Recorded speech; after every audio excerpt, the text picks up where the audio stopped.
Well, since we're all stuck at home with not much to do, I thought a nice thing to do would be to play some organ music and to listen to some organ music, because it's good for the soul, nice for the brain, and just a generally pleasant thing to do, and probably make the world a better place as well. I'd also thought I'd take the opportunity to introduce you to the instrument that I have behind me, and this is a pipe organ, although it's not really a pipe organ because it doesn't have any pipes and it doesn't have any wind within it either. What it is actually is it's an electronic copy of a pipe organ, and how this is made is the manufacturers, they'll go to desirable church organs or organs in concert halls, and they'll digitally record every single pipe in those instruments, put that all into a computer, and then put that computer inside an instrument like that, like this, which means that then when we play a note on this instrument, that digital recording of that particular pipe is sounded again, and therefore we can recreate perfectly the sound of those actual pipe organs. And because this is effectively is a computational device, what that means is we've actually got 4 different organs within this instrument here, and with these buttons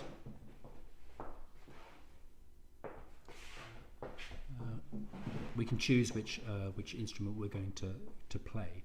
And those buttons are something you wouldn't have on a real pipe organ. A real pipe organ would just play the pipes that consist of the organ itself. But this is an electronic trick we can play. We can switch between different organs here. And the organs we have go from quite early Baroque organs right up to a 19th century so-called Romantic style organ. And of course, what have happened during the history of organ making is the sounds of organs have changed as not only they've got bigger, but actually people have changed the style of the pipes, so the instruments just sound different.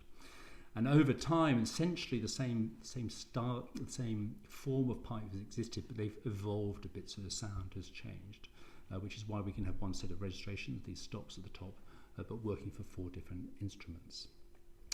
The piece of music I'm going to play is from the 17th century, so we're going to play it on an instrument that is appropriate to that period, so the tonal sound should be similar to the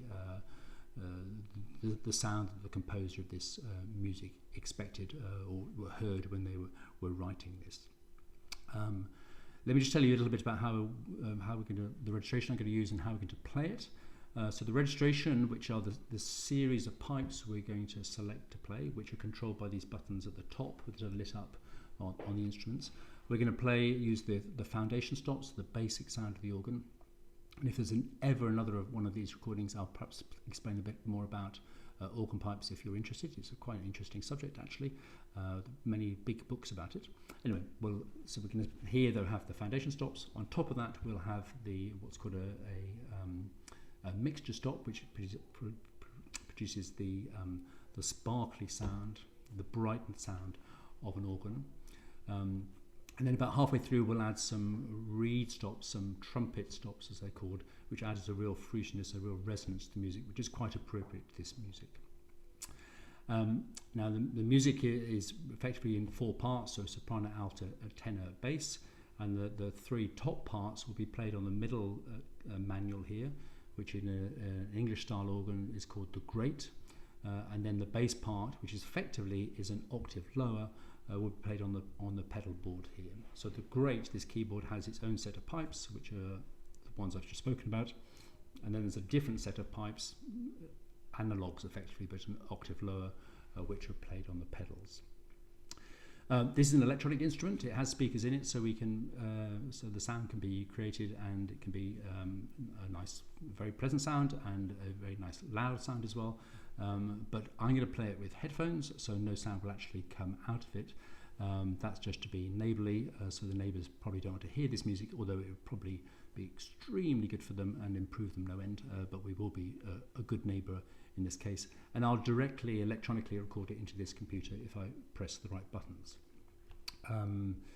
The other thing I would say to you is, if you do want to listen to the music rather than me just whittering on, please don't listen using the speakers in your laptop. It'll sound absolutely awful. So one thing an organ has, it has a very large dynamic range, so it can be very, very quiet, it can be very, very loud, but it also has a very wide range of pitch, so it goes from very, very high notes to very, very low notes. Low notes are in the pedals. If you play it, if you listen to this on your laptop, you won't hear any of the bass notes properly, so the music will just be incomplete. It will just sound absolutely awful. So, I mean, if you want to hear this music properly, clearly the best thing to do is to get a professional organist to play it on a real organ in a decent setting.